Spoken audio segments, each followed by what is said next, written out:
This nation did have a new birth of freedom, and as our frontiers pushed west, we looked for new leaders that embodied our bold and new spirit. Leaders like Theodore Roosevelt, born to wealth and privilege, but imbued with the spirit of the American frontier. He rode with cowboys and led his rough riders up San Juan Hill during the Spanish-American War. This kind-hearted, tough guy fought against monopolies and for the working class. We called him Teddy. Anything else would have been far too formal. He even refused to call his official residence the Executive Mansion. To him, it was just a house. It was just a white house. And so, it would always be called. 3 decades later, his distant cousin Franklin Delano Roosevelt would occupy that same White House and lead the country through its hardest trials since the Civil War. A world war was looming, and the Great Depression had paralyzed the great nation. The president we called upon to lead us through those hard times was himself paralyzed by polio. But with determined optimism, he had triumphed. And now he was ready to share his cheerful strength with a badly frightened people. During FDR's fireside chats on the radio, entire cities came to a standstill and listened to the people themselves. Let us unite in banishing fear. Together, we cannot fail.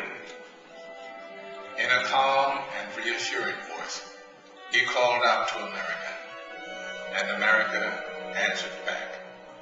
We're just modest, middle-class people having lost the liberty we had. My savings are tied up in a closed bank. I believe that you will guide us through this Protect us from that conflict in Europe, dear President. And I expect to be in service shortly. Now we know we are not fighting alone. I feel that at last we can hope.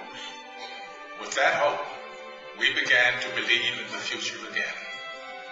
FDR had reminded us of the power of the American dream. 16 years later, America's youngest elected president once again called upon the power of the people to change the world. Let the word go forth from this time and place to friend and foe alike that the torch has been passed to a new generation of Americans.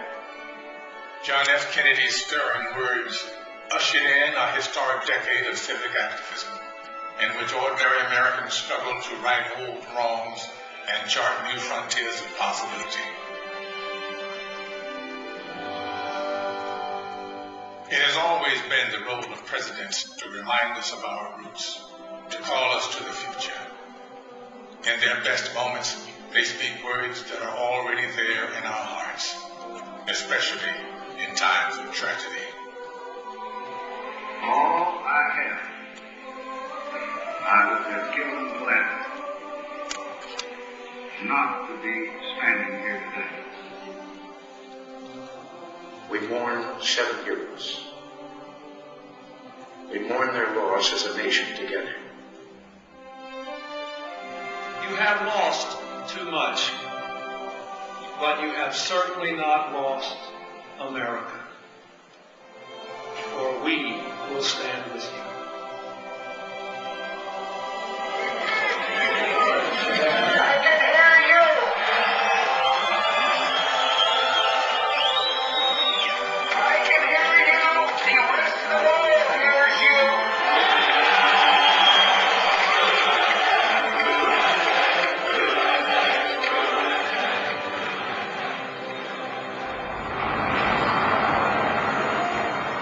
Nothing ends here.